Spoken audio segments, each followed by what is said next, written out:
Hi guys, welcome back to my YouTube channel. So in today's video, I am going to answer all your questions you guys have been asking me about JEE and IIT. So I am going to cover all the questions starting from tips to clear JEE to your life, how your life gonna be when you are in IIT. So without any further ado, let's get started.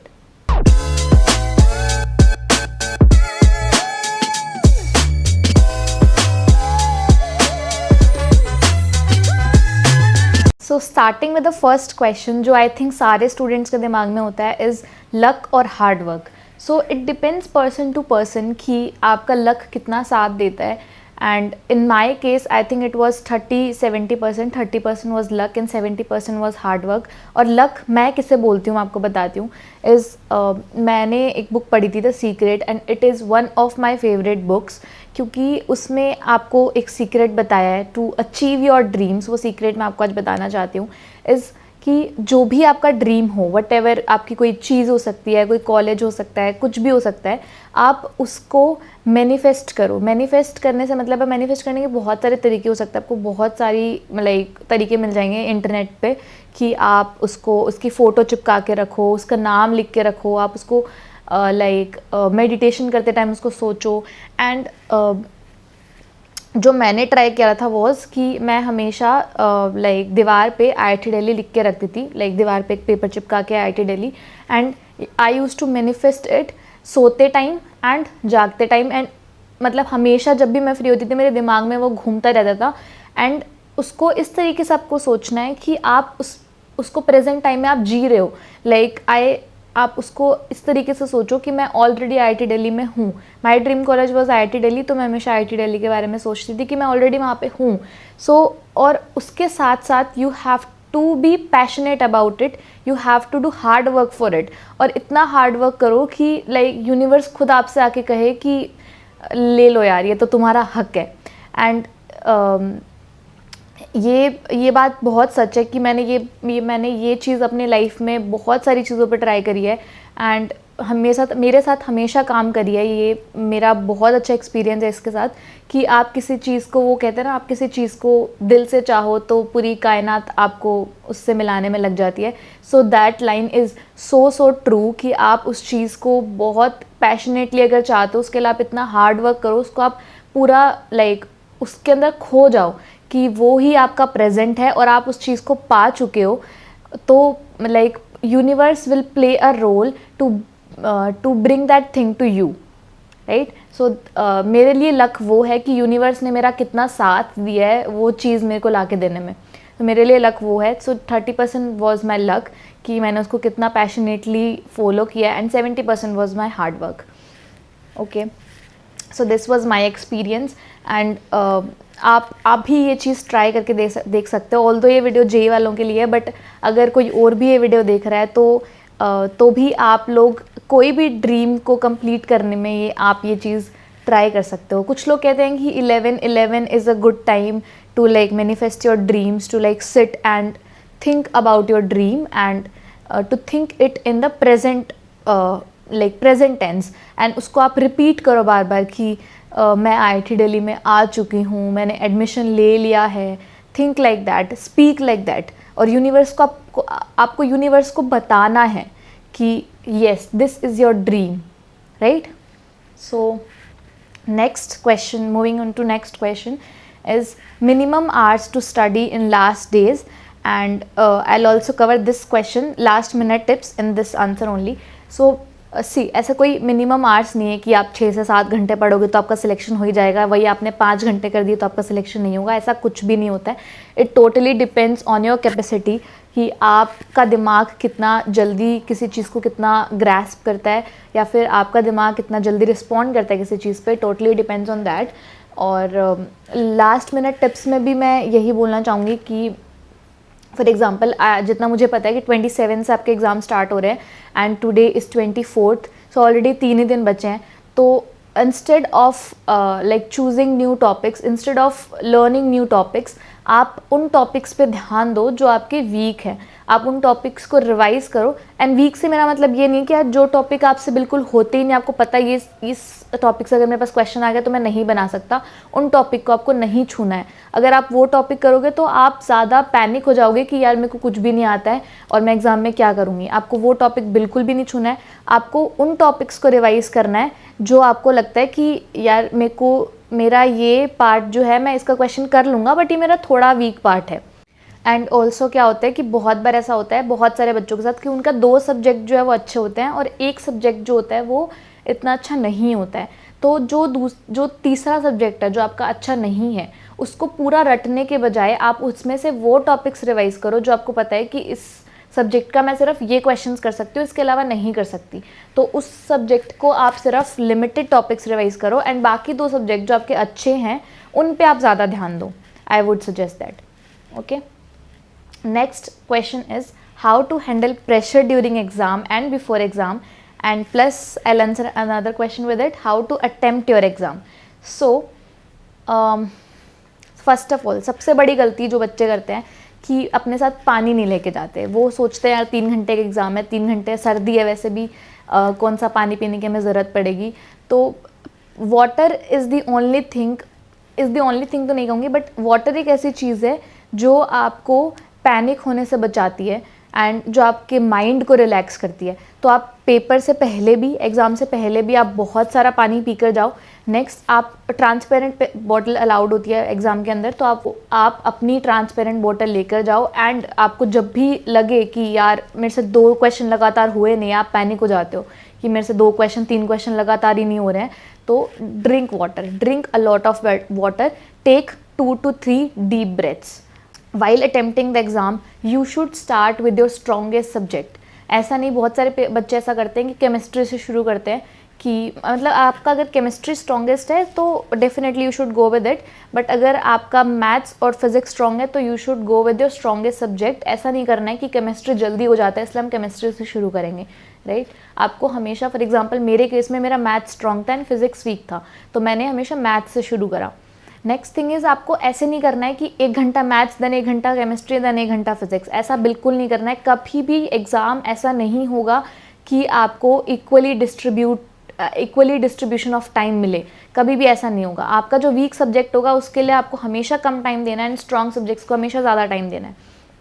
Next कि for example मेरा maths strong है but exam में ऐसे questions आ गए, exam में maths subject ही hard आ गया, तो आपको वहाँ पैनिक नहीं होना है कि यार मेरा मैथ्स ही स्ट्रॉन्ग है और वही ख़राब आ गया। बहुत बार ऐसा होता है कि आपका स्ट्रॉन्गेस्ट सब्जेक्ट जो है वो सबसे हार्ड आ जाता है, तो डू नॉट पैनिक, क्योंकि वो आपके लिए नहीं, वो सबके लिए हार्ड है, राइट। आपका मैथ्स स्ट्रॉन्ग है, आपको तब भी हार्ड लग रहा है, तो जिनका स्ट्रॉन्ग नहीं है उनके लिए तो और भी ज़्यादा हार्ड होगा, राइट।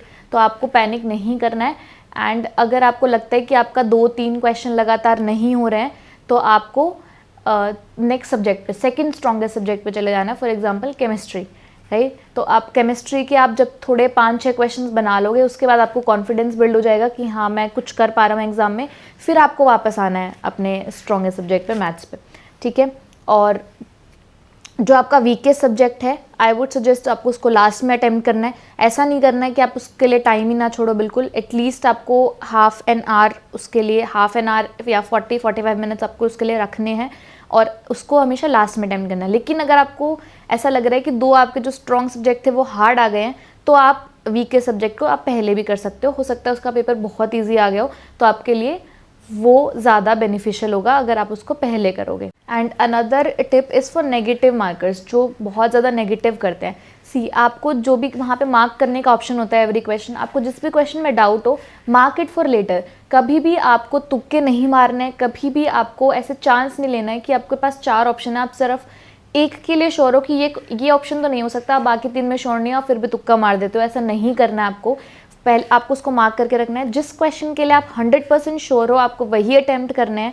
उसके बाद अगर टाइम परसिस्ट, अगर टाइम रहता है और अगर आपको लगता है कि आपका ऐसा पेपर हुआ है कि आपको वो क्वेश्चन करने की ज़रूरत है, देन आप उसको अटेम्प्ट करो। वरना अगर आपको ऐसा लगता है कि मैंने जिस क्वेश्चंस में मैं कॉन्फिडेंट था वही मैंने इतने क्वेश्चंस कर दिए हैं, इनफ क्वेश्चंस कर दिए हैं कि मेरा पेपर अच्छा हो जाएगा, तो do not attempt that question जिसमें आप श्योर नहीं हो।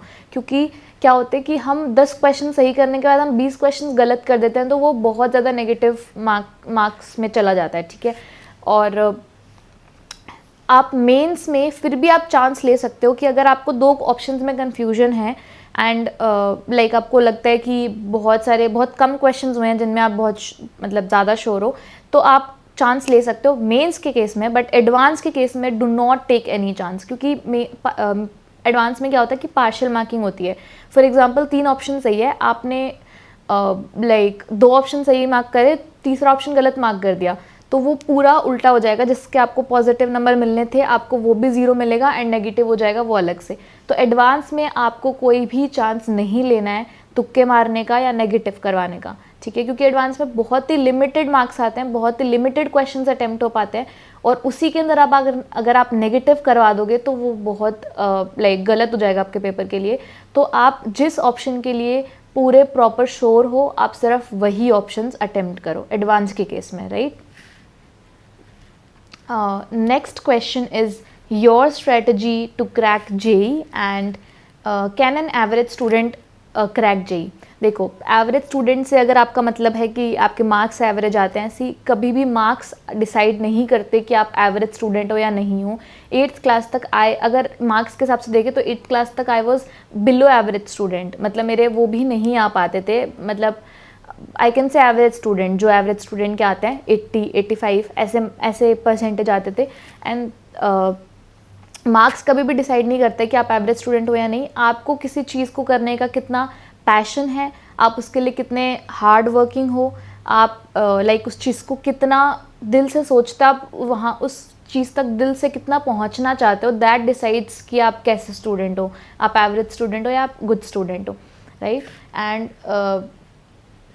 ऑफ कोर्स अगर आपके मार्क्स नहीं भी आते हैं फिर भी you should take a chance. अगर आपको सच में ही अगर आपको पीयर प्रेशर है कि मेरे बहुत सारे दोस्त आईआईटी की तैयारी कर रहे हैं इसलिए मुझे करना है, या आईआईटी में जाके लाइफ ऐसी हो जाती है इसलिए मुझे करना है, देन आई वुड सजेस्ट आपको नहीं जाना चाहिए। बट अगर आपको दिल से ऐसा है कि येस मेरा वो ड्रीम कॉलेज है, आप बहुत ज़्यादा पैशनेट है इसके बारे में, तो I would suggest go for it. It doesn't matter you are a average student और अ ब्रिलियंट स्टूडेंट और a below average student, right. So another is your strategy. So पहले मैंने बताया जैसे मैनिफेस्टेशन करना, मेरा ड्रीम कॉलेज हमेशा से आईआईटी दिल्ली रहा है, तो मैं हमेशा से उसको, जब से मैं तैयारी कर रही हूँ, लाइक 11th 12th मैंने प्रिपरेशन नहीं करी थी, मैंने स्कूलिंग करी थी। 12th के बाद आई टुक अ ड्रॉप ईयर, और उसके बाद मैं कोटा एलन से मैंने प्रिपरेशन करी थी। मेरे पास जस्ट 1 ईयर था उस चीज़ को हासिल करने के लिए जहाँ मैं पहुँचना चाहती थी, राइट। तो पहला मेरा प्रैक्टिस था मैनिफेस्टेशन कि मैं आईआईटी दिल्ली हमेशा लिख के रखती थी वॉल पे चिपका के, उसको सोने से पहले, उठने के बाद, जब भी मतलब लाइक ऐसी जगह मैंने चिपकाया था जहाँ मेरी हमेशा नज़र जाती है।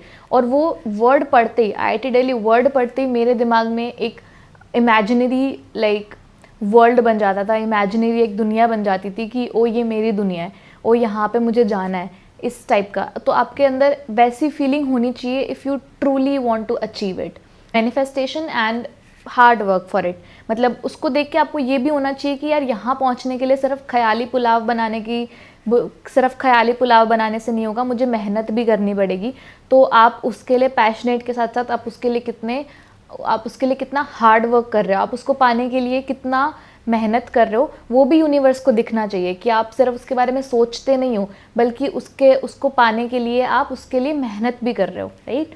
Second, coming on to practical topics, is कि आप प्रैक्टिस कितना कर रहे हो। जितना थ्योरी पढ़ना ज़रूरी है उससे कई ज़्यादा क्वेश्चंस की प्रैक्टिस करना ज़रूरी है, सबसे ज़्यादा एडवांस के लिए। एडवांस में क्या होता है कि आपने फॉर एग्जांपल आपने टॉपिक पढ़ लिया, आपको लगेगा कि यस मेरा टॉपिक बहुत स्ट्रॉन्ग हो गया, बट एडवांस वाले क्या करते हैं 2 या 3 टॉपिक्स को मिक्स करके क्वेश्चन दे देते हैं। और ऐसा बहुत रेयर होता है कि इस टाइप का क्वेश्चन जैसा आपके एडवांस में आने वाला है, इस टाइप का क्वेश्चन पहले आया हो, ऐसा बहुत रेयर होता है। एग्जैक्ट सेम क्वेश्चन नहीं आते हैं, वो कॉन्सेप्ट्स को मिक्स करके देते हैं।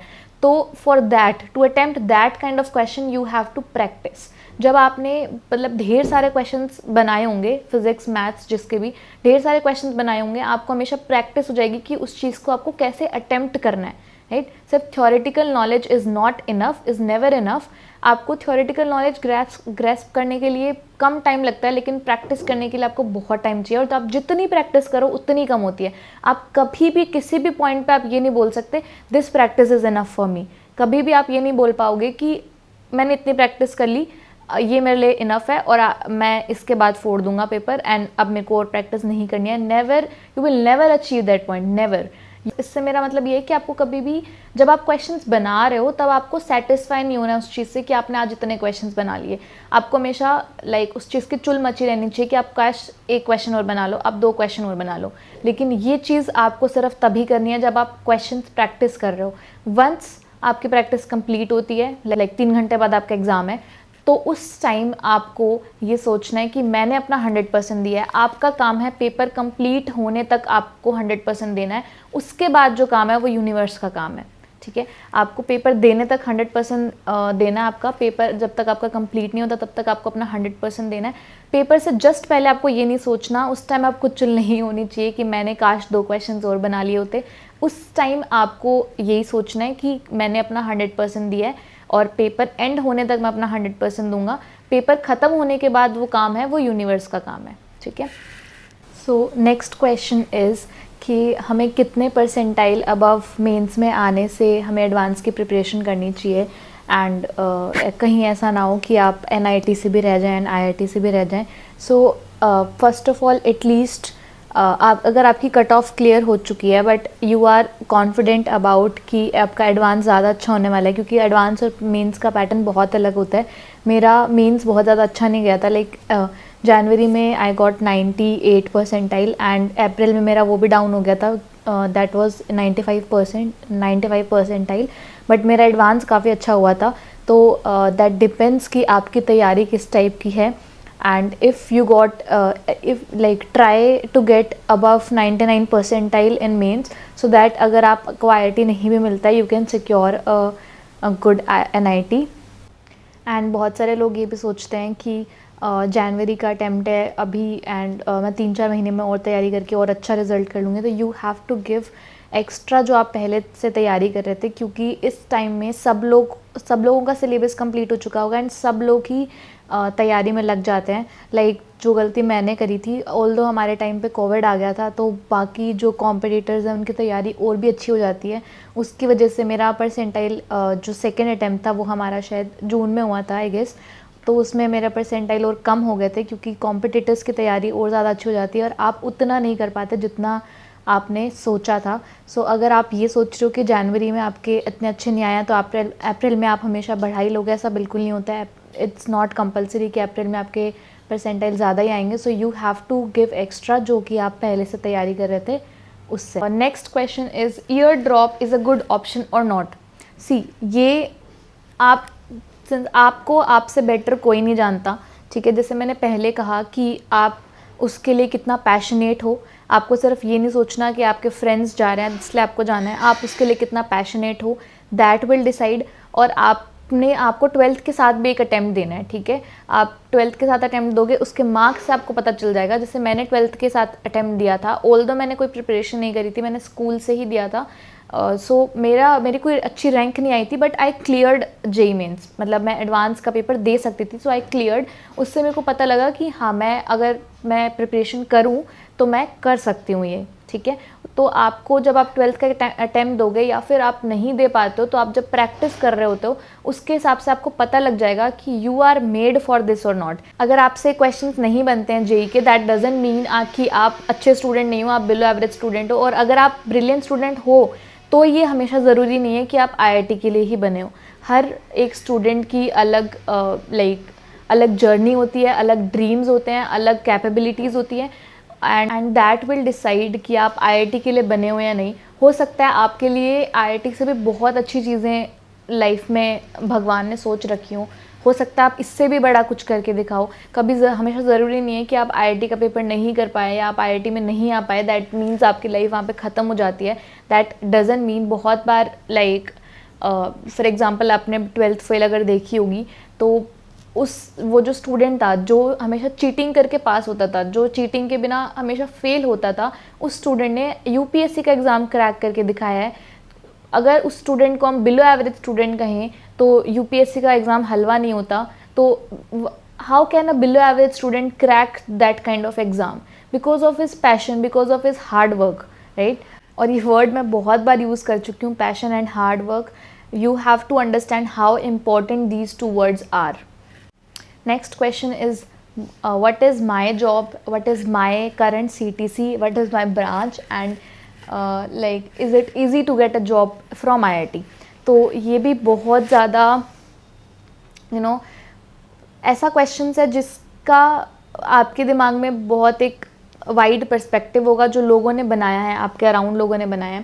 पहले मैं बता देती हूँ, मेरी ब्रांच है टेक्सटाइल टेक्नोलॉजी एंड मेरी जो जॉब है वो है डेटा साइंटिस्ट की इन पिरामल फाइनेंस. मेरा करंट CTC है 26 lakh per annum and my current base salary is 17 lakh per annum. ठीक है. और next question is it easy to get a job in IIT. See, ऐसा नहीं होता है कि आप IIT में आ गए हो तो जॉब आपके हाथ में चल कर आ जाएगी, ऐसा कभी भी नहीं होगा. I know a lot of people कि जो IIT में आने के बाद बिल्कुल चिल हो गए कि यहाँ पे तो जॉब लगी जाएगी और यहाँ पे आके कुछ कर नहीं रहे हैं. तो ऐसा नहीं होता है, उनकी जॉब नहीं लगती है. ठीक है, नहीं लगती है नहीं, उनकी जॉब लाइक उनको ड्रीम जॉब नहीं मिलती है. जॉब लग जाती है, it's not a big thing, but उनको उनकी ड्रीम जॉब नहीं मिलती है. ठीक है. एंड नेक्स्ट मिसकंसेप्शन इज़ कि आप लोअर ब्रांच में हो तो आपको हमेशा कम प्रेफरेंस मिलेगी, आप CS में हो तो आपकी हमेशा जॉब लग जाएगी, CS इलेक्ट्रिकल MNC आप जिसमें हो तो आपकी हमेशा जॉब लग जाएगी. ऐसा भी नहीं होता. I know a lot of people जो CS MNC में होकर भी अपनी ड्रीम जॉब नहीं ले पाए. And I know a lot of people जो टेक्सटाइल में या केमिकल या मतलब जो भी अदर ब्रांचेज है आप उसमें होकर भी वो अपनी ड्रीम जॉब ले चुके हैं. And I am one of the example कि मेरे को स्टार्टिंग से क्लियर था फ्रॉम द फर्स्ट ईयर कि मुझे क्या करना है. एंड मैं फर्स्ट ईयर से उसके लिए मेहनत कर रही हूँ. एंड उसको पाने के लिए मैंने कभी ये नहीं सोचा कि मैं IIT में हूँ तो मेरी जॉब हमेशा लग जाएगी. Yes, it is easier as compare to other private colleges कि आपको इधर उधर बाहर नहीं भटकना पड़ता. कॉलेज में कंपनीज खुद आती हैं आपके लिए जॉब लेके, लेकिन कंपनी को भी ऐसे लोग चाहिए जो उनके लिए काम कर सकें. वो ऐसे ही नहीं लेके जाएंगे कि आपके पास सिर्फ IIT का टैग है तो वो आपको लेकर चली जाएंगी. आप में कुछ कैपेबिलिटीज़ होनी चाहिए, आपको वो स्किल सेट, आपके पास वो नॉलेज होना चाहिए. ठीक है. हाँ, ये हमेशा होगा कि फॉर एग्जांपल दो स्टूडेंट्स बैठे हैं, दोनों के पास सेम सेट ऑफ स्किल्स हैं, दोनों के पास सेम सेट ऑफ नॉलेज है, सेम सेट ऑफ एक्सपीरियंस है. एक IITian है, एक नॉन IITian है, तो IIT वाले को हमेशा प्रेफरेंस मिलेगी. तो वो आपके पास हमेशा एक फ़ायदा रहेगा कि आपको हमेशा एज़ कम्पेयर टू दूसरे कॉलेजेस के कंपैरिजन में आपको हमेशा प्रेफरेंस मिलेगी.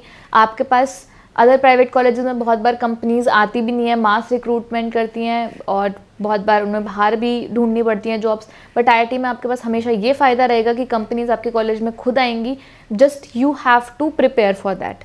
ठीक है. आपको ये मैं अगर आपके दिमाग में अगर ये मिसकंसेप्शन है कि IIT में जाने के बाद लाइफ सेट है, येस लाइफ सेट है, बट उसके लिए IIT में आने के बाद भी आपको मेहनत करनी पड़ेगी. येस, आपने जितना JEE प्रेप के लिए जितना मेहनत करी है, IIT में आने के लिए जितना मेहनत करी है उतनी नहीं करनी पड़ेगी, बट एटलीस्ट उसका 50 से 60% आपको यहाँ भी देना पड़ेगा. ठीक है. और उसके बाद क्वेश्चन है, is branch change possible in IIT. तो आप येस, इट इज़ पॉसिबल. होता है, डेप्सी होती है, बट इट लाइक ऐसा होता है कि फर्स्ट ईयर के मार्क्स आपके कितने होते हैं, आपके फर्स्ट ईयर की CGPA कितनी होती है, उस पर डिपेंड करता है कि आपकी नेक्स्ट ब्रांच कौन सी होगी. लाइक आप ब्रांच चेंज के लिए अप्लाई करना चाहते हो या नहीं, आपका अपग्रेडेशन कहाँ होगा. बट आपको कभी भी IIT में ये चीज़ सोच के नहीं आनी कि मैं वहाँ जाके ब्रांच चेंज कर लूँगा, क्योंकि बहुत रेयर होता है ये. फॉर एग्ज़ाम्पल अगर 1000 बच्चे हैं तो उसमें से 10-15 या मतलब ज़्यादा से ज़्यादा 20 बच्चों की हो जाएगी, बट इससे ज़्यादा नहीं होती है. एंड काफ़ी हार्ड होता है. और ये सोच के तो बिल्कुल मत आना कि अभी मैं इसमें हूँ लेकिन मैं बाद में उसमें होऊंगा, क्योंकि मेरी ब्रांच चेंज डेफिनेटली हो जाएगी. तो आपको ये सोच के कभी भी नहीं आना है. ठीक है. अगर आप जिस भी ब्रांच में हो आपको अपना 100% देना है. आप किसी भी ब्रांच में हो, अगर आपको कोर में जाना है, फॉर एग्जांपल मैं टेक्सटाइल टेक्नोलॉजी में थी लेकिन मेरे को टेक्सटाइल में जॉब नहीं चाहिए थी, तो मैंने उसके अलावा पढ़ाई करना शुरू करी बाहर से कोर्सेज़ लेके. इवन IIT में आपके पास इतनी फ्लेक्सिबिलिटी होती है कि आप दूसरी ब्रांचेस के आप कोर्सेज़ पढ़ सकते हो, आप दूसरी ब्रांचेस के कोर्सेज स्टडी कर सकते हो. Even you can do a minor किसी और ब्रांच में. And moving on to the last question is how is college life at IIT, what are the games in IIT, what are all college fest and what are all celebrities that come to IIT. तो अगर मैं ये question answer कर ही देती हूँ, अगर आप लोगों को इस क्वेश्चन से मोटिवेशन आता है तो वही सही। तो यार जो स्पोर्ट्स लवर है, जो गेम्स लवर है, उनके लिए IIT इज़ हेवन, क्योंकि आपको यहाँ पे हर टाइप का स्पोर्ट मिलेगा, हर टाइप का, and you have so much flexibility, you have like so much of exposure कि आप कुछ भी स्पोर्ट्स ट्राई कर सकते हो, आप कुछ भी और हॉबीज़ एक्सप्लोर कर सकते हो, for example dance, singing, music, कुछ भी। एंड रही बात कॉलेज फेस्ट एंड सेलिब्रिटीज़ की, इस कॉलेज फेस्ट बहुत सारे होते हैं। मतलब जितना मेरे को मैं IIT दिल्ली के पर्सपेक्टिव से अगर बताऊं तो जो मोस्ट इम्पॉर्टेंट फेस्ट होता है, कल्चरल फेस्ट इज़ रॉन्डेवूज़, जो हर साल होता है। एंड उसके अलावा टेक्निकल फेस्ट होते हैं, like Tryst, and other fest भी होते हैं like Literati, Kaizen, etcetera etcetera, बहुत सारे फेस्ट होते हैं। एंड सेलिब्रिटीज़ ऑफ कोर्स, अगर फेस्ट होगा तो सेलिब्रिटीज़ भी आएंगे, सिंगर आएंगे, जब रात को कॉन्सर्ट होता है उसमें सिंगर्स भी आते हैं, बहुत सारे लाइक अदर इवेंट्स भी होते हैं, उसमें बहुत सारे अदर सेलिब्रिटीज़ भी आते हैं। तो IIT में आने के बाद आपकी जो पढ़ाई के अलावा जो लाइक पर्सनल लाइफ है या फिर आपकी जो फन लाइफ है, वो भी बहुत ज़्यादा अच्छी हो जाती है। क्योंकि इतना मुझे मतलब मेरे को जहाँ तक पता है, बहुत सारे प्राइवेट कॉलेजेस में भी होता है फेस्ट वगैरह, बट आपको इतना एक्सपोजर कहीं भी नहीं मिलेगा जितना आपको IITs में मिलता है। आपको पढ़ाई के अलावा आपको और भी काम, लाइक अगर आप इवेंट्स मैनेज करना चाहते हो, आप सिक्योरिटी मैनेज करना चाहते हो, आप वो सब भी एक्सप्लोर कर सकते हो। आप जो फेस्ट होते हैं वो सब भी जो यहाँ के स्टूडेंट्स होते हैं वही मैनेज करते हैं, स्टूडेंट कम्युनिटी जो होती है वही मैनेज करती है। तो you get a lot of exposure. So that's it for today's video. I hope I covered almost all the questions, and do let me know in the comment section below. अगर कोई question मुझसे छूट गया है तो मैं आपको comment में ही रिप्लाई कर दूँगी। You can also follow me on Instagram. I'm giving the QR code right here, और मैं डिस्क्रिप्शन बॉक्स में भी लिंक डाल दूँगी। And you can also subscribe to my channel to watch more such videos.